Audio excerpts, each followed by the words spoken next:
Hi, everyone. Good morning. We'll just let everyone filter in and get started shortly, and I'm just going to get a few things set up. All right, welcome everyone to an overview of BiblioCore for Cincinnati-Hamilton Public Library. This session is going to go over all of BiblioCore at a high level. It's basically everything that you need to know as frontline staff to use Core to assist patrons.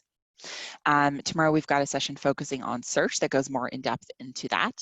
And on Thursday, we've got a readers advisory session. And I did receive an email this morning that I had made a mistake with the time of the readers advisory session as it was recorded on Zoom. So if you are attending that, no, it is not at 11:30 p.m. It is at 11:30 a.m. and that's been fixed in Zoom.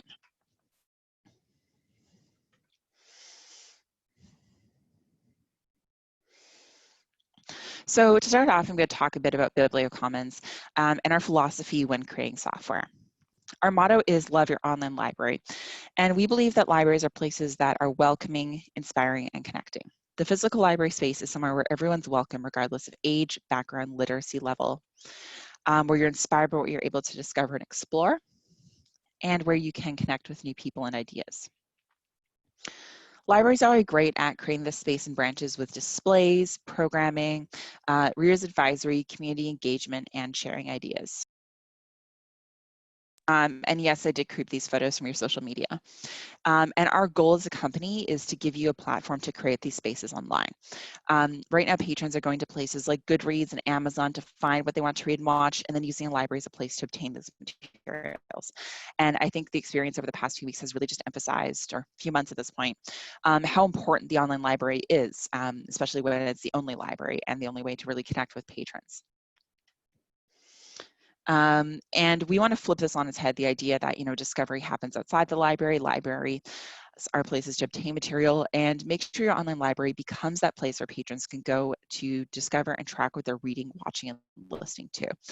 You guys already have that skill. We're just giving you a platform worthy of, your amazing expertise as library staff. So how do we do this? We design for discovery. We have better borrowing. We have a search that works how patrons naturally think, welcoming title records, and the ability to bring staff personality online, and then also connect through content and responsive design. So this is the recent activity page that highlights recently reviewed and rated items, as well as recent tags. Our borrowing pages to emphasize the most important information and actions. We also have an Overdrive integration so that you can borrow ebooks directly from the catalog.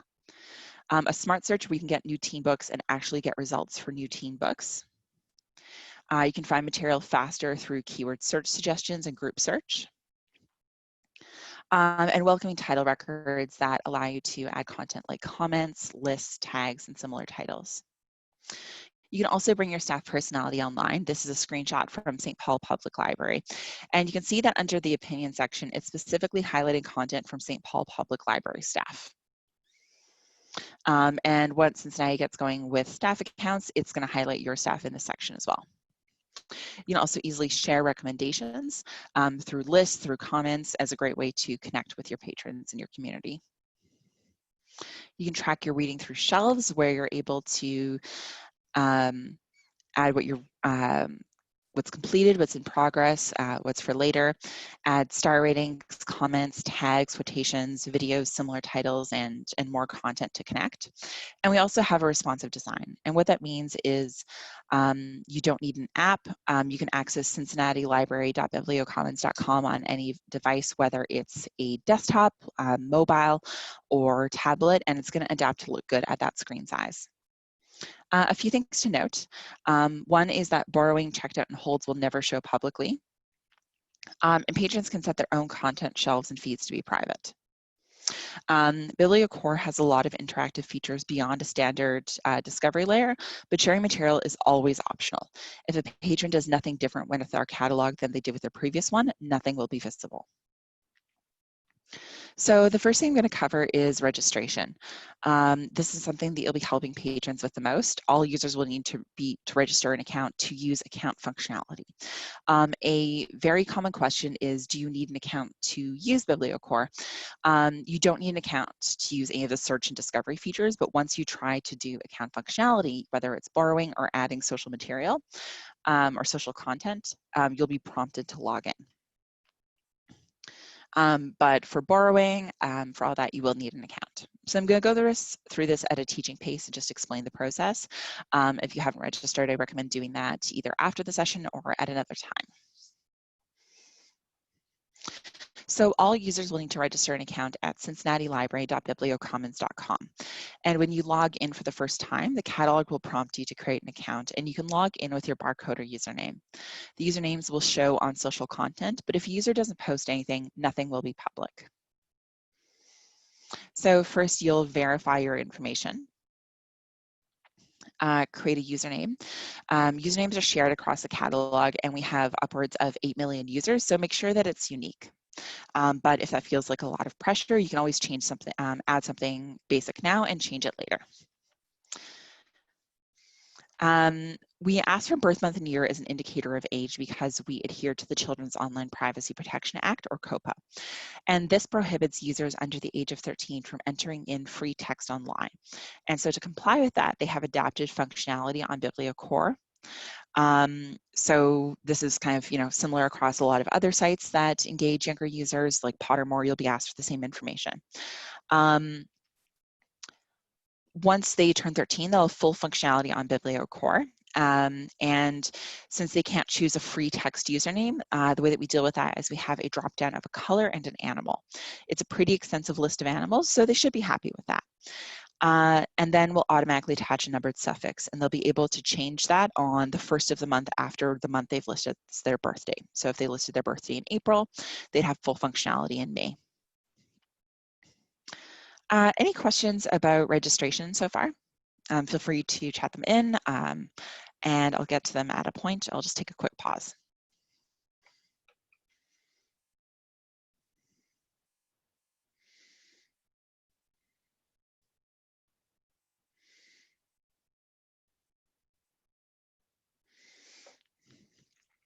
Okay, so I'm going to next take a look at search and how it can be used both by patrons looking for a specific title and for patrons looking for their next great read. So before demoing how to use search, I want to first go over some of the factors that influenced how we design search. When we look at our analytics, we find that patrons are regularly searching keyword terms like books, movies, and DVDs. On a standard catalog, this isn't really effective. It just gets you things called books, movies, and DVDs. Patrons also use keyword search more than drop-downs or advanced search, and they use search to find exact matches and browse. It's the first place patrons go on a library website. So if that's what they're relying on, it needs to be powerful. It needs to get them what they want. Patrons are already, learning searching from the rest of the web, from Google, from Facebook, from Amazon. And we believe they shouldn't have to learn a separate search just to use their public library. You find movies on Amazon and Google by searching that word, and they should be able to do the same thing on their library website. So next, I'm going to dive into a search demo.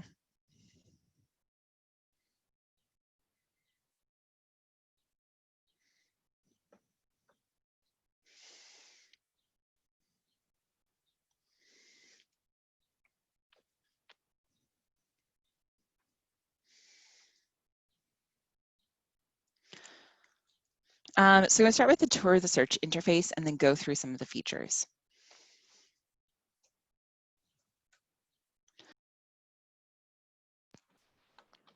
So you'll know that there's similar search types to a standard catalog. And something I want to emphasize is that keyword is incredibly effective. You might be used to keyword not being effective on your current catalog, and rather than struggling with it and irrelevant results, you'll go right to something that works, like search types or advanced search. With core keyword, you'll be able to use it for a lot of the searches you've relied on other tools for in the past. It's usually going to be a combo of keyword plus filters. So when you're getting comfortable, start with keyword, and if that doesn't get what you're looking for, you've identified a use case to use another search tool.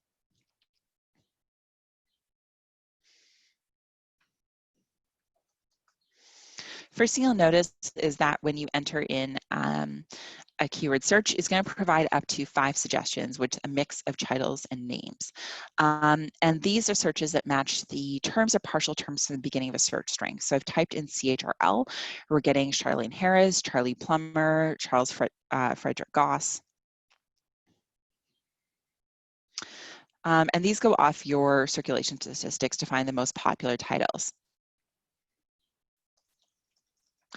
It can also catch some common misspellings. So I've typed in Neil Gaiman, I've spelled Neil incorrectly, and it's still showing results for Neil Gaiman.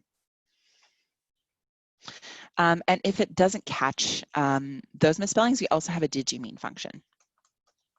So I type in Unger Games and search.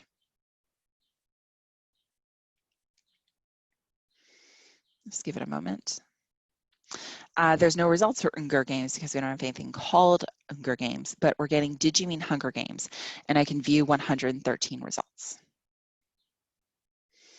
And we're now seeing results for the Hunger Games.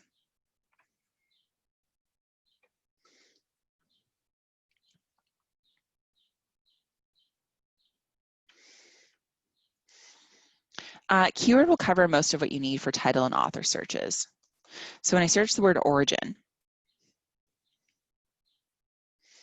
we're getting the Dan Brown book at the top because it's popular, it's circulating highly, and we're also getting other exact matches for the word origin. Before we get items called origin, you guys have origins, you guys have a pretty large collection, so those are even going to be on subsequent pages, but we prioritize exact matches, and the most popular title is going to be at the top going off circulation. You can also search for authors by first name, last name, and keyword.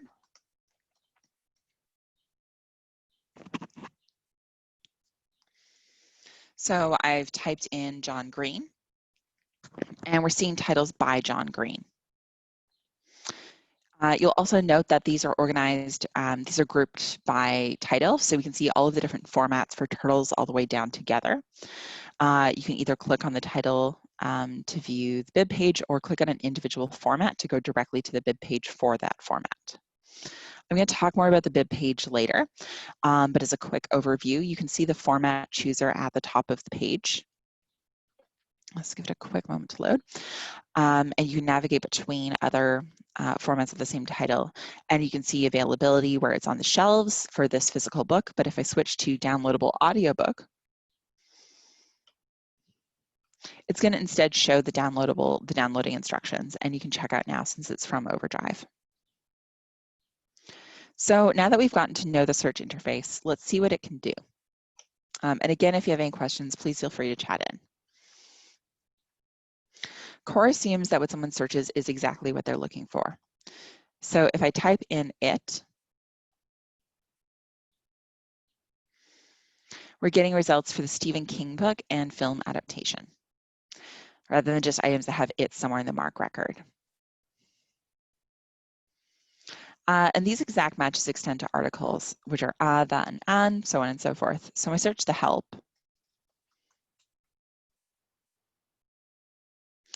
we're getting the Catherine Stockett book and the film adaptation. But when I just search help,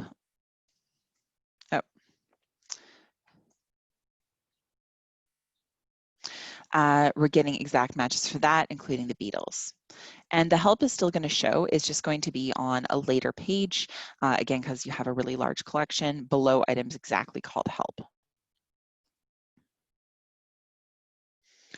The exception to exact matches is format searches. If a patron searches for a format like DVDs, search assumes they're looking to see DVDs in the catalog rather than just a medium that contains DVD somewhere in the title. So when I search movies, it automatically applies all of the format facets that a movie could be on. So we're getting downloadable video, DVD, streaming video, Blu-ray, video cassette. And this works both for super format, something like movies, or a specific format like DVDs.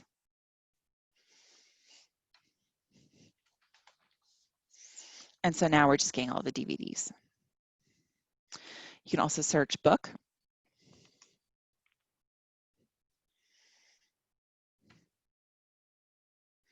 And we're getting all of the book formats.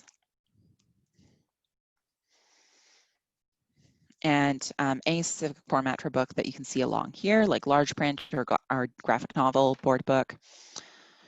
When we saw a group search, you saw that audiobooks were included as a format because, it's another way to consume a title. But for Smart Search, we're not considering audiobooks to be books. Books are word you're reading with your eyes. So you can also search for audiobooks specifically, however.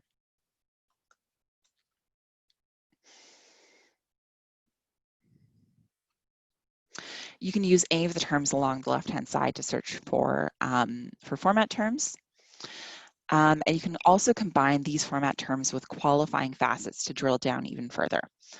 So the first is audience, which is age.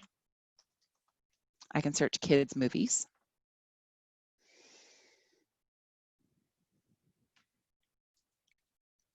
And we're getting all of the movie formats as well as children. You can see up here with the facets. The next is language. So when I search Spanish DVDs, we're getting DVD and Spanish.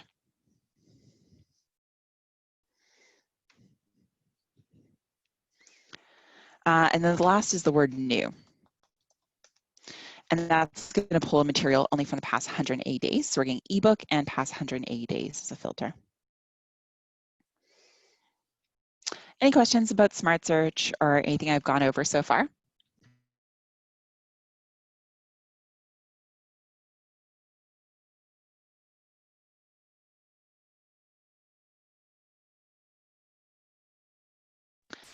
Someone asked, what constitutes a children's movie? That goes off kind of how you've cataloged things, anything that basically has the children's format applied. I'm not sure if Holbrook might know more from working with a project manager on the mapping. I think that's right. It's, it comes out of cataloging that way. And that's been one of the age-old, discussions in the library, what does constitute a children's movie. And so we can flex as we go through, but that's how it is mapped currently. Yeah, it's more of mapping than, a critical analysis about what's appropriate to children, but it goes off whatever is currently in your catalog that has been indicated as being appropriate for children. It's no different than, there's not any different classifications than the previous catalog as far as I know. The next question said, is new using the publication date or added to the catalog date? It's added to the catalog date. And then what about Spanish language instruction on DVD? So when you search Spanish DVD, it automatically runs as a Smart Search term because it identifies that DVD is a Smart Search and Spanish is a qualifier for Smart Search. And I'm going to go over this a bit more in depth tomorrow. But if you want to search it as a regular keyword, you can click View as Keyword Search. And that's going to give kind of whatever you would get as a keyword search for that without the Smart Search filter. So we are getting some, learn Spanish on DVD. Searching Spanish language DVD could work because language is not a Smart Search term. Language is a type of Smart Search, but the word language is not a Smart Search term.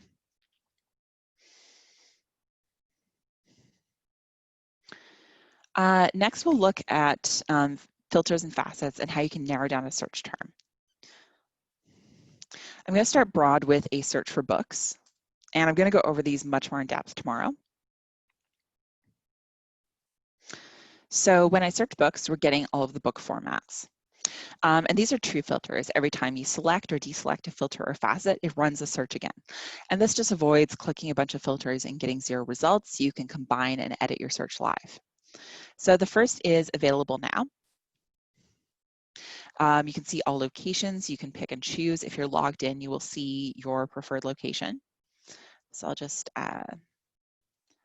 main library is usually good.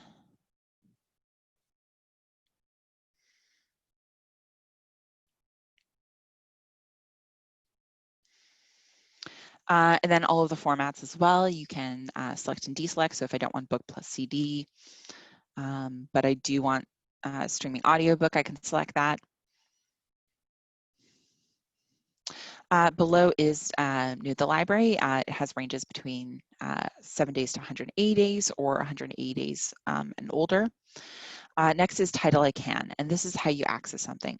Borrow and take home. It is a physical object you'll be leaving the library with. Access online, it's digital material. And I just had a question come in. Someone asked, results are shown in order of popularity based on circulation. Which circulation statistic is used? I don't know the exact answer to that. I know that we have more information on relevancy rankings in the partner portal. And so I would recommend looking at that. I can pull up an article on that. And but if you go on the partner portal, once you've created an account, I would just search relevancy and it can provide some more information.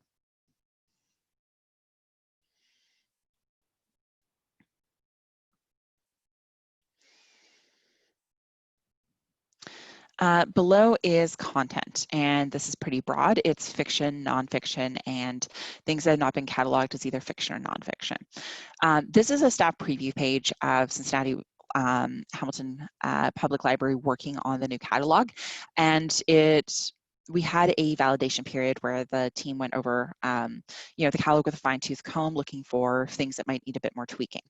And there's a few things that are still in progress that you might notice, and I'll flag those right now.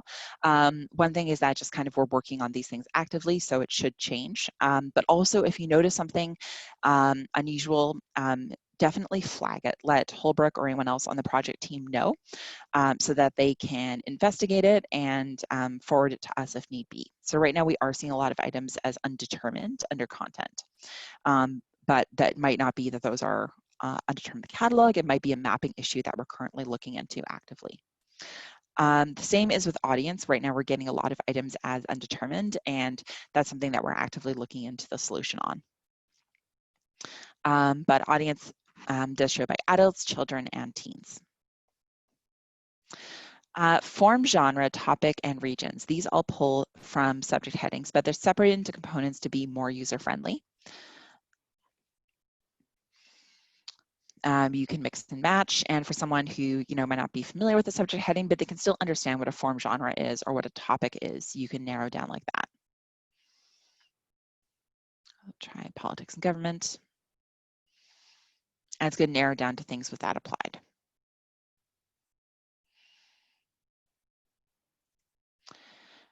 Regions, pretty straightforward. Author, pretty straightforward. I guess the United States has written a lot of books, generally pretty straightforward. Languages, these are AIM languages that apply to the search results. So published date and upwards, that all pulls from your cataloging information, but there is some content that you benefit from through BiblioCore, and that's social content. So the first is rating, and if you scroll through these results, you can see that people have applied star ratings. And you can choose to filter by those star ratings. Not all the titles will have been rated, but it helps you find titles that have been circulated, that have been rated highly. Tags are user added, and they're along 3 lines: genre, tone, and theme. So it's a good way to add content that might not necessarily be covered by subject heading, or that's more subjective, something that someone still asks for. Tone is a really good one. So you can see things like informative. There's some interesting ones in here right now that definitely going across current climate. So I'll just deselect to show a few, a bit more variety.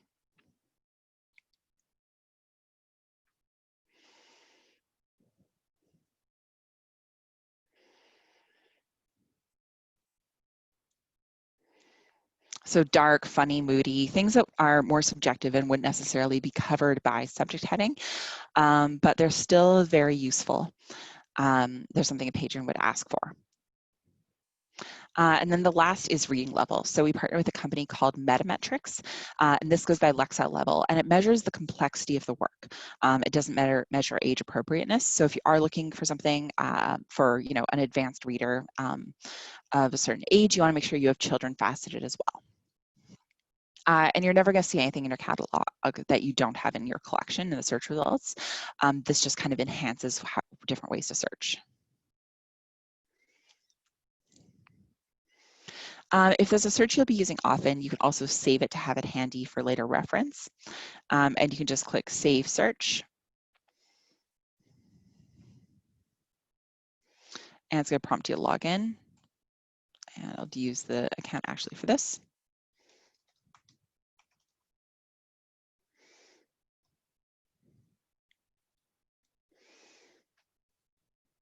You'll be prompted to give it a name. So I'll just save that. And then you can view it in Save Searches. And it's going to show the parameters. You can access the search by clicking on the name or view all, or edit the search directly.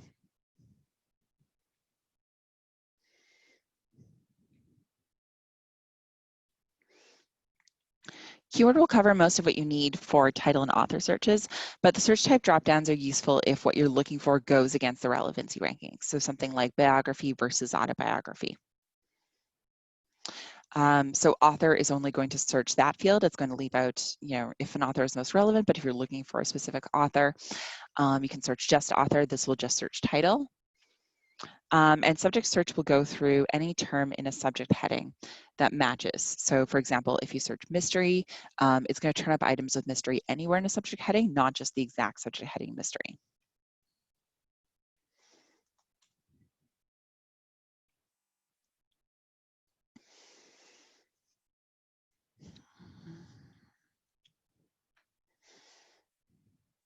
And so these are items that have mystery anywhere in the subject heading.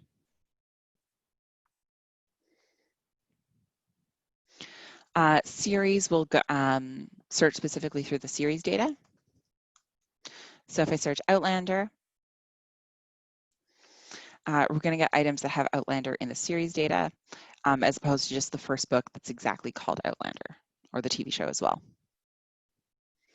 I'll talk more about advanced search tomorrow and different use cases for making queries, but there's two things I'm going to highlight today, or two really good uses for going to advanced search. When you click advanced search, it's accessible over here, and there's two components. There's a freeform query field and a query builder. And I'll cover the query builder tomorrow, but when you select the advanced search, it's going to let you know that the form is disabled, and you can type in your query. So one good use is for wildcards.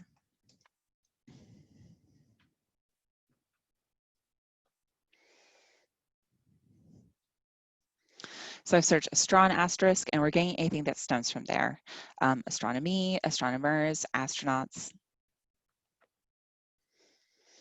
And you can also use this for Boolean operators, which are and or not, and those do need to be capitalized.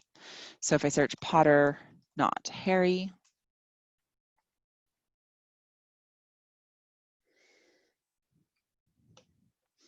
we're getting results for Potter that don't include Harry Potter. So pottery, Beatrix Potter, other people called Potter. Someone said, does Siri show books in order, the series order? It doesn't right now. I think it uses the same relevancy rankings. It might go by, I think it might go by new. But there is a novelist integration on the bib page that allows you to see books in series order. Any remaining questions about search? I'm going to go much more in depth tomorrow.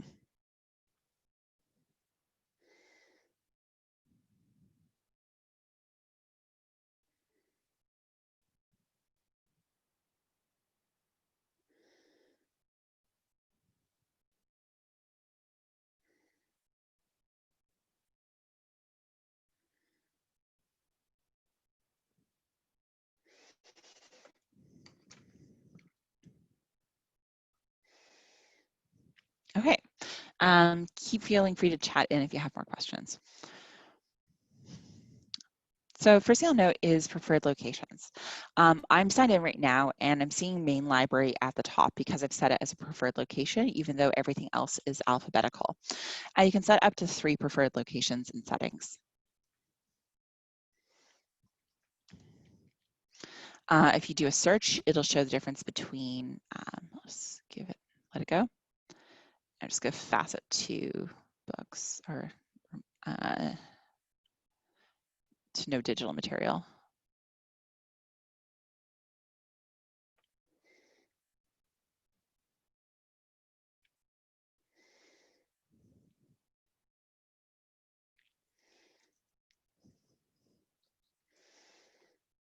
So you'll be able to see available, and then it'll also show available at a preferred location if it is there. It does look like we're experiencing a little bit of a mapping issue between format because ebooks shouldn't show as able to borrow and take home, but that's something that the project team can definitely look into with the implementations.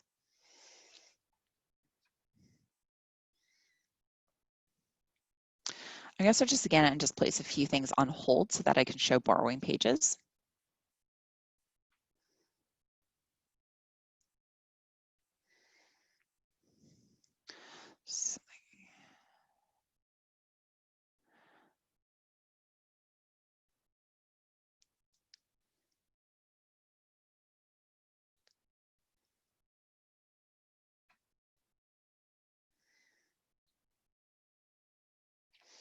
So you can place holds from here.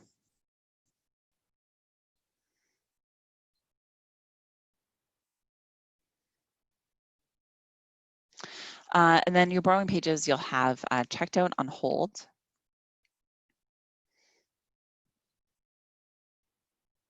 So right now I don't have anything checked out, but the hold page, and I'll demo this a bit more tomorrow. The hold page, we're showing items that I have a hold on. It's showing the pickup location, and I can choose to pause or cancel from here.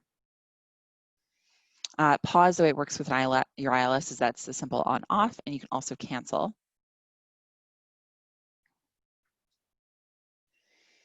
And do batch actions as well. And I'll cover this more in depth tomorrow.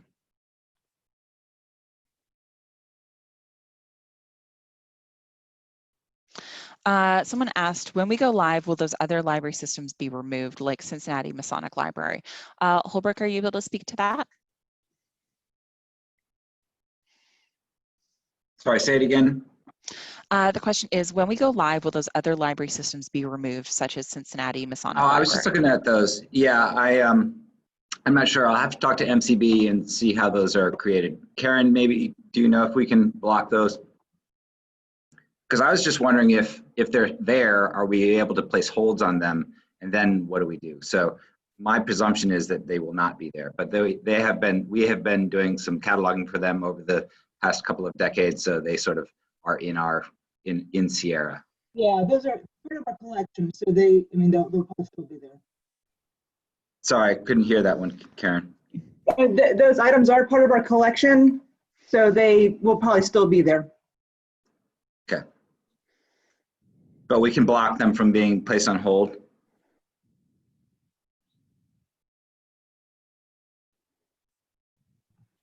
Is that for me or for Karen? For Karen. Yeah, we can, okay. Yeah. Yeah.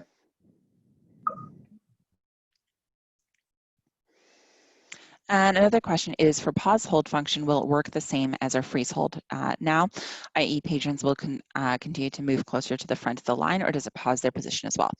Yes, it works the same way as it currently does. We just use pause as kind of more intuitive terminology.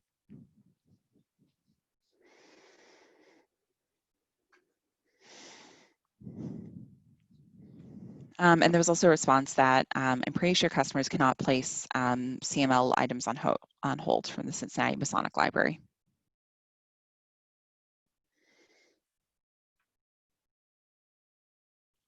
So next we're going to look at the title record.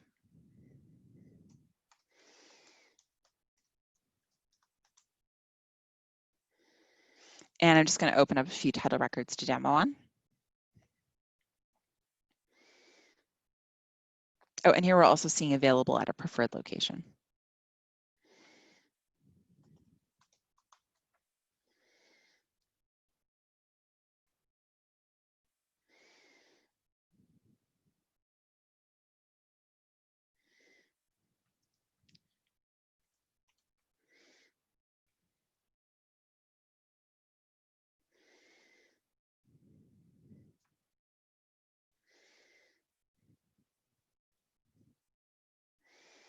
So just give this a moment to load.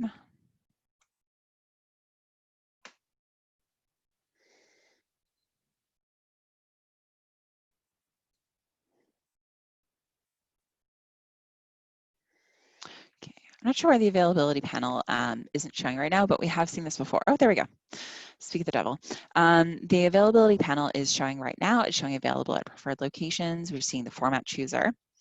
It would keep the title record deliberately sparse just to highlight what's most crucial for patrons in terms of information and actions. So we've got a brief summary here.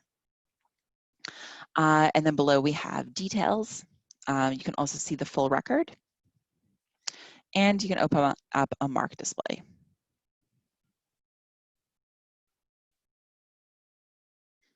Also apologize for the construction. I'm not sure if you're able to hear it, but there's a little bit of construction going on outside my house. Below we've got the opinion section, and this is where you'll see content from critical reviews as well as staff content once you get that going. And then below is community activity, where you'll see all of the social content. So we've got comments. These are really great to add as a way to engage, but they're also really great if it's a title that you haven't read and someone's curious what it's like. You can use this as a reference for passive readers advisory. Next is age rating. These are user applied by users both over and under 13, and just gives a sense of who this is appropriate for.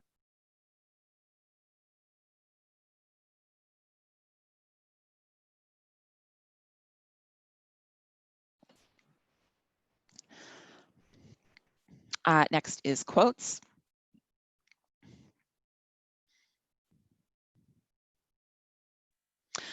Someone asked, I'm wondering while we're showing both downloadable and streaming as formats for e-audio, e-video, etc. Something we may need to look into since I don't think we make those distinctions and these should be a single format. I think Holbrook, that's mostly just a good thing to flag for you and look into that. That is a good note. And then, sorry? Oh. Holbrook, were you about to speak to that? Oh, no, I just said that we would look into that. Awesome. The next question is, will customers be able to add comments about books? Yes, any user over the age of 13 is able to add a comment. Next question was, all of our offsite locations are in the catalog and allow users to see things that they can access by visiting these locations, but none are requestable as holds. Thanks for that clarification, Laura. And someone asked, can customers rate books? Yes, any user over 13 with a BiblioCommons account can add social content, but staff content is highlighted. Notices are good for giving a heads up about content in a title that you might want to be aware of before deciding to read it. If you're a parent, if you want to decide if you feel it's appropriate for your kid. And you can add it along a few different categories, which are sexual content, violence, frightening intense scenes, and coarse language. This being the Hunger Games, it definitely has a few references, notices for killing and blood. Someone took objection to the nudity and kissing. Also summaries. I don't recommend that you as a staff person put effort into summaries because there's already a lot of summaries there and it doesn't add a lot of value, nor is it honestly the most interesting use of your time. You can also embed videos from YouTube or Vimeo.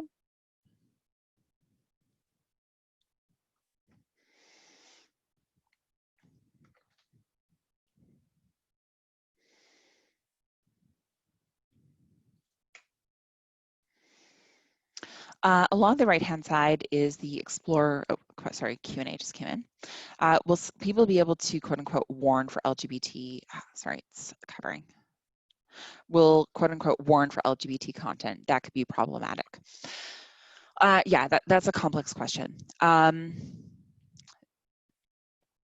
Technically, they can do that, but we also do use community moderation as a way for people to flag that something is offensive. And so, if you feel that quote unquote warning for LGBT content is offensive to your community, you are able to flag for that and create that content to be hidden. So someone is able to type that, but if it is offensive or if it goes against the terms of use, and I'll talk more about that later, and you're also able to read that at the bottom of the site, you're able to warn that it is offensive. But I will also say that this is, the public library. It's tied to someone's legal identity, and there are, of course, cases where someone has said something inappropriate, but it's very rare. I've worked at BiblioCommons for almost 3 years, and in that time, I found about 10 offensive comments.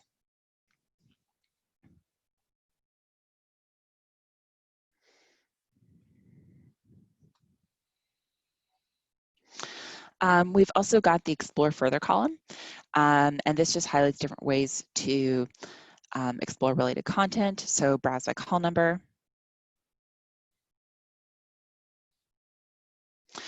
This pulls up a visual of the shelf if everything is checked in. It's not really effective for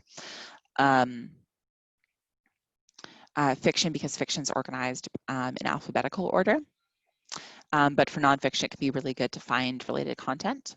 Next is series that include this title, and this just launches a link for a search for that specific series.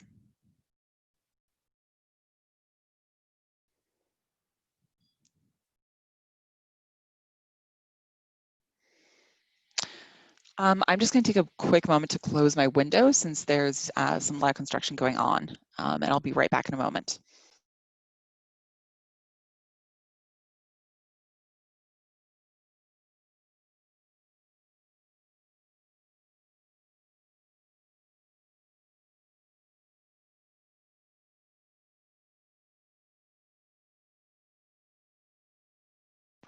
Definitely one of the less fun parts about working from home. Below we have award winner, and these links out to award pages that we maintain. So if you click on California Young Reader Medal,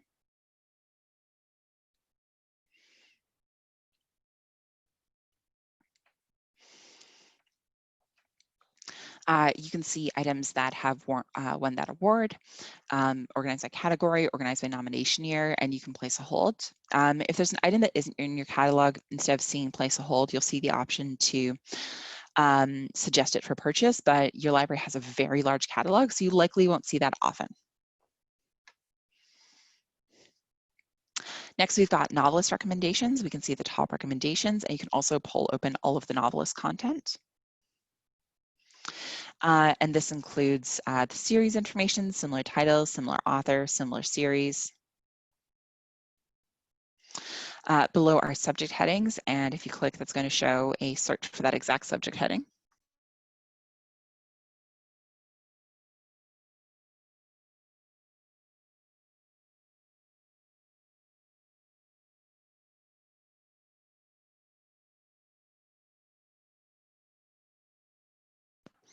So we're seeing all items that have survival fiction over there.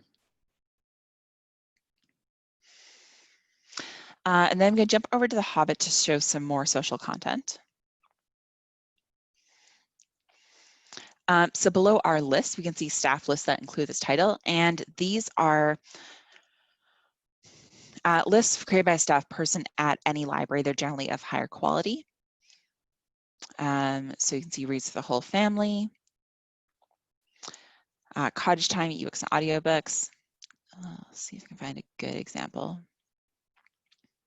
And this is just great for really great for passive readers advisory if you're looking for recommendations. I'll talk more about lists in a moment and a lot more in depth at the webinar on Thursday. This is a great reference for finding related material.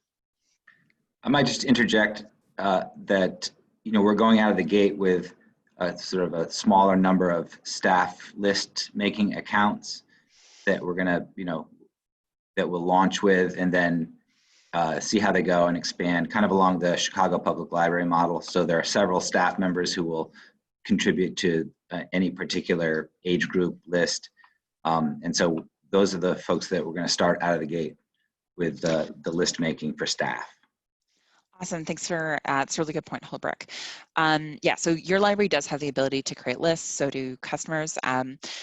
But you're also able to see lists from users at other libraries. So kind of when you're starting out and just creating a few lists, this is a really great way to leverage expertise that other libraries have created. And so even if you're not creating a list, you can definitely look at other lists and use those for reference.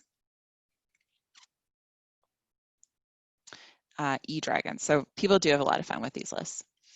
Below is lists that include these titles, and those are lists created by users who do not have staff accounts, so often patrons. Sometimes they are staff, but not listed as staff. It's generally not the same kind of level of quality. Below are tags, and these are user added. Oh, shoot. That's not what I meant to do. So you can see the most popular tags here. The number in parentheses is how many people have added it. You can see all of the tags here as well. So these are the same tags we saw on the search results. They're just not organized into categories. So things like goblins, high fantasy, humorous, courageous, things that can help you find related material. And it also kind of gives a sense of the work. Below are similar titles. These are added with a keyword search. And then if you liked, there's two different kinds of lists, and I'll talk more about that shortly. If you liked, these are specific read-alikes to this title. And so if someone's looking for books like that as opposed to books kind of along more of a category, these are good for read-alikes.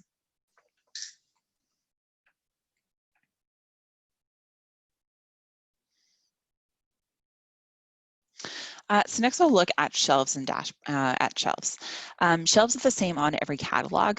So I'm going to look at my own shelves on the Chicago Public Library site because they have a bit more content. And it's honestly a mix of a reflection of what I'm actually interested in and a reflection of things I've just added as demo content.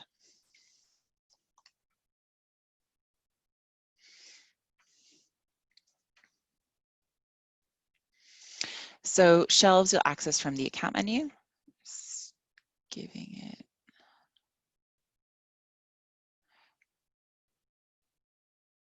There we go, logged in. So there's for later, completed, in progress, meant to represent different stages of consuming a title.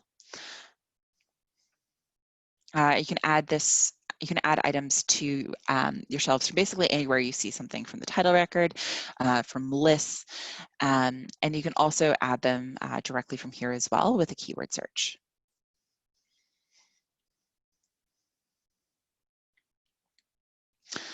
You can move items between shelves by clicking Manage Item. You can also note that you own something or to keep it private.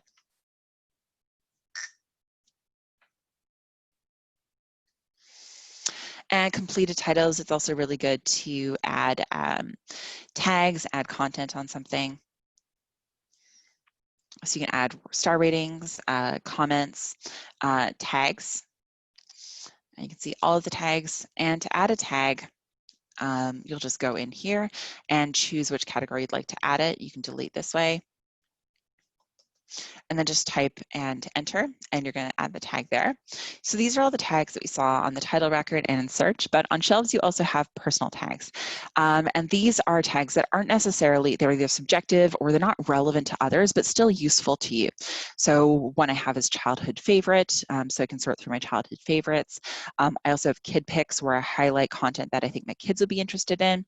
And then I can click on this personal tag and be able to sort through it. There's also quotations. You can add multiple quotations, videos, similar titles, private notes. The social content is public by default, and that's just to encourage people to share. But things like personal tags and private notes allow you to add content that is strictly private. So this is useful, you know, again, something that is relevant to you but not others. So if you are in a book club or if a friend recommends a title to you and you want to note why they thought you'd like it, you can add that in private note. You can also add age suitability, content notices, and summaries. And if you set a title to be private, it's not going to show on a user visiting your shelves, but it will show when you're logged in. And you can also mark that you own something if you want to filter by items you own.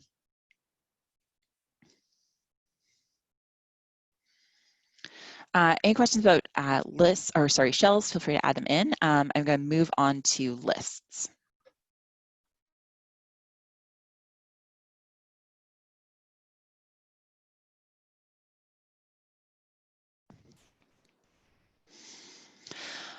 Anyone with an account can make a list, and staff lists are highlighted. They can be promoted or shared on social media or your website, and it's easy to share recommendations with patrons, and there's a lot of opportunity for fun and creativity. There are two kinds. General recommendations are more thematic or topic-based lists. So here we've got this list themed around time travel. There's a fun Doctor Who reference in the title. And then if you liked our specific read-alikes that are similar to a specific title. So Camino Island by John Grisham, books that are specifically similar to that title. there's a lot of fun that people have with lists, both whether you're creating them or whether you're referencing them. This is, you know, a sorry, lists that are good that you'll probably like lists, but the bottom stick angle makes it interesting and makes it click-worthy. You can collaborate with staff, something like Books We Love to Hate, which is basically just snarking on popular titles. Collaborate with community partners. Each month, Johnson County Library in Kansas pairs up with a local SPCA, and they feature a pet up for adoption and then create a list ostensibly written by that pet. And it's great because it works as cross promotion, it drives circulation, and the pets get adopted. You can also do custom patron recommendations. Your library might have a program like Book Match or Your Next Great Read where patrons can fill out a form about what they're interested in, what they have read, and get custom patron recommendations or custom recommendations. And if you're putting the effort into that, you know, for a patron, with their consent, if it's an interesting enough topic, you might as well share it publicly. So this is Hardboiled Magic, Fantastical Mysteries.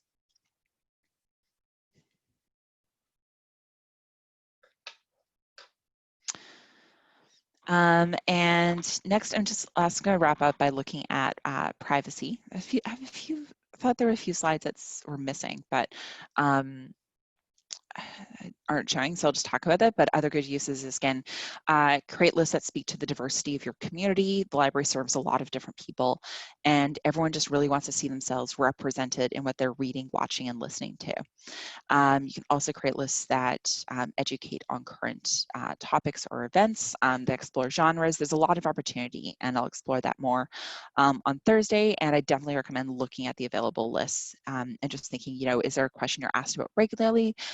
What's something that's going to be useful, a useful reference for you? Last, talk about privacy, which I mentioned briefly earlier. So offensive content, you may come across content that you find offensive or that spoils significant content in a title. And the way that we deal with that is community moderation. You are able to flag a title or a comment or a piece of content as containing offensive content, and a certain number of flags has the opportunity to hide it by default. Offensive content warnings are rare.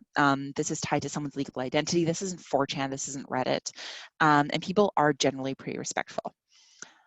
So offensive content must be flagged by 3 unique users to be tagged as such, and it happens rarely. You'll just explain why it's offensive to you or your community.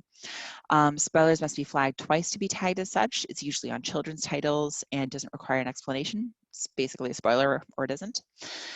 Violates appropriate use standards. So this content must specifically violate the appropriate use standards as documented. 3 flags will send it to our privacy officer, who will review it and determine whether or not it does match, violate the appropriate use standards. Under the First Amendment, we must give American users the ability to edit their content and notify them as well. And if it's still offensive, we're able to delete it. So I'll just take a look at what that's like on the user-facing side.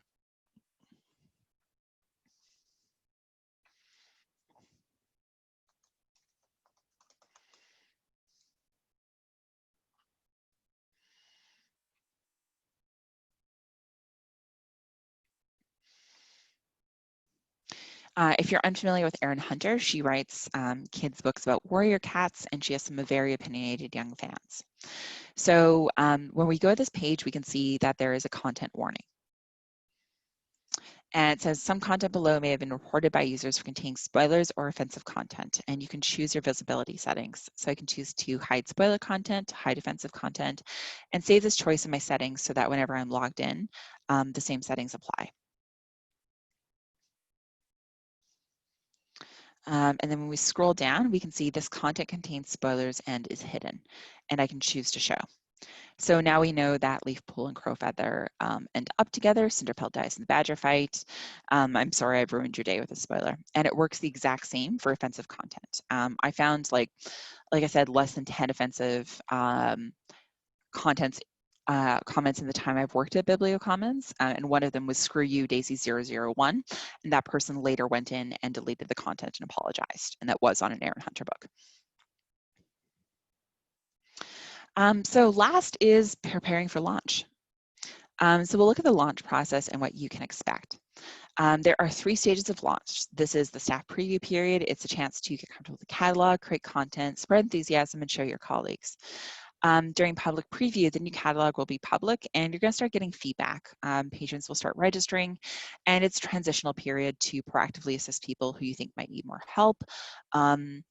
And the catalog will be linked as an option from your site. It won't be the default.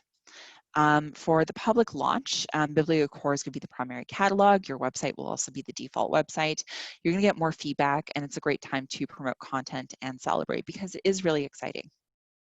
When you launch, you want to position BiblioCore as the new or updated Cincinnati-Hamilton Public Library catalog, not the new BiblioCore catalog. Patrons do not care where you buy your software. They probably don't even think about library software as an industry. And we're a white label company, and that means that we want you to shine. So this is some promo material from St. Paul Public Library when they launched BiblioCore and BiblioWeb a few years ago.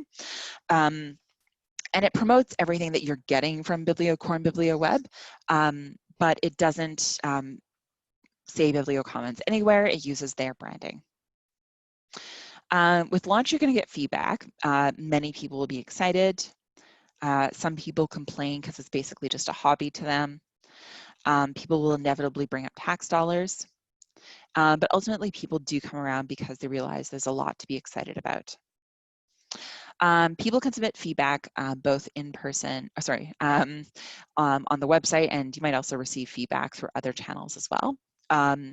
There is a feedback option at the bottom of the page, which is a custom form that the project team will be building, and initial feedback will be mixed.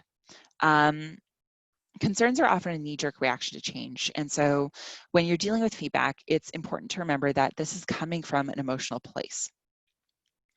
It's easier to express anger than it is to express vulnerability, and some people will be angry just for the sake of being angry, but often a lot of concerns and questions can link back to not knowing how to do something and being scared to ask for assistance. There's often a question couched in a complaint, so look for that. It's often not anything to do with the new website. It's just that there is a new website, and that can be overwhelming to people.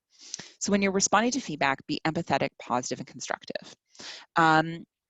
Understand that this is coming from an emotional place. It's difficult to ask for help. Be positive, show that there's a lot of really great features in the catalog, and constructive. Look at what they're asking and show a specific opportunity to assist them. Also think of responses to common patron queries, and keep in mind that patrons may say website when they mean catalog, so just probe to learn more, especially because you'll be getting a new website at the same time. Ask what the issue they're having is, and you'll figure out where it actually lies.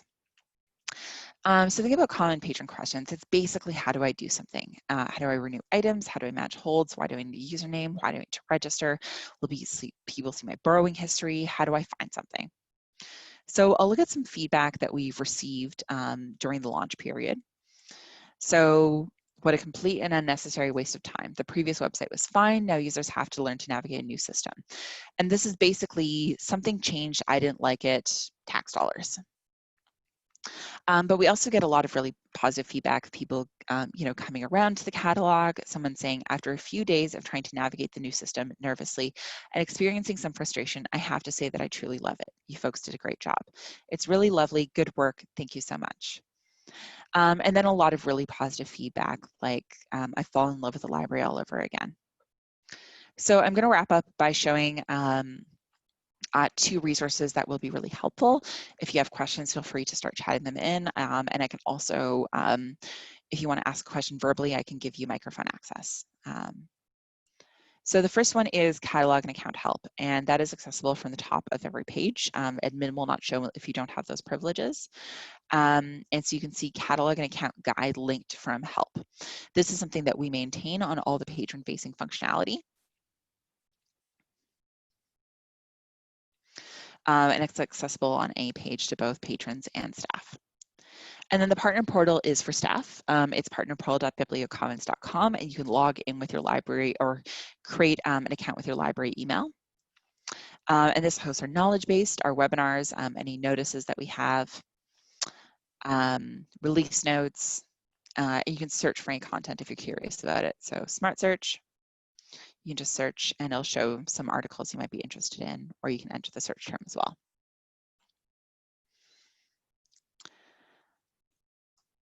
So yeah, I'll just open up the floor to any questions. I'll give a bit of a pause if you want to chat something in. If you want to raise your hand, I can grant you microphone access.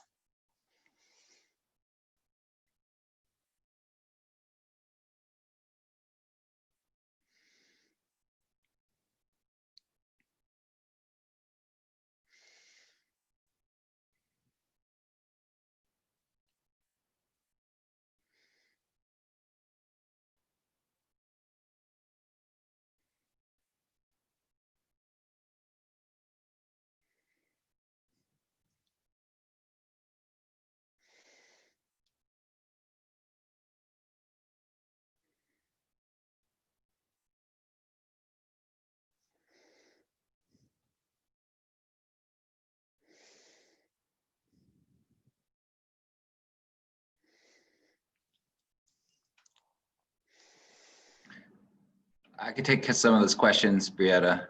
Yeah, it's for some reason they're not showing. Oh, there we go.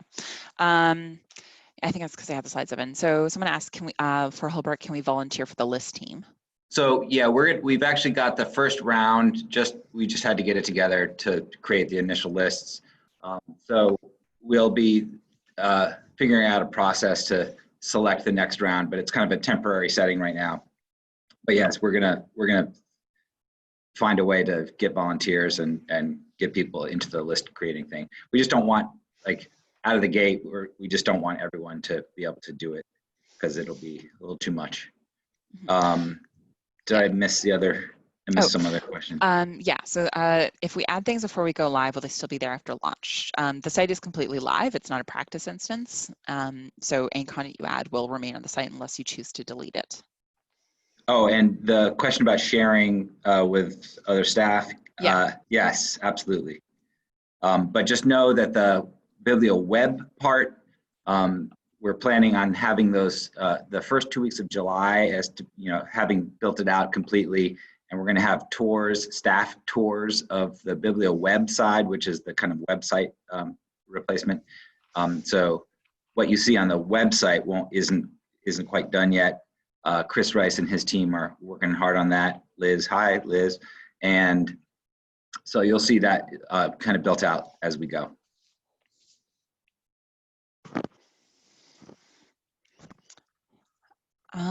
Any remaining questions?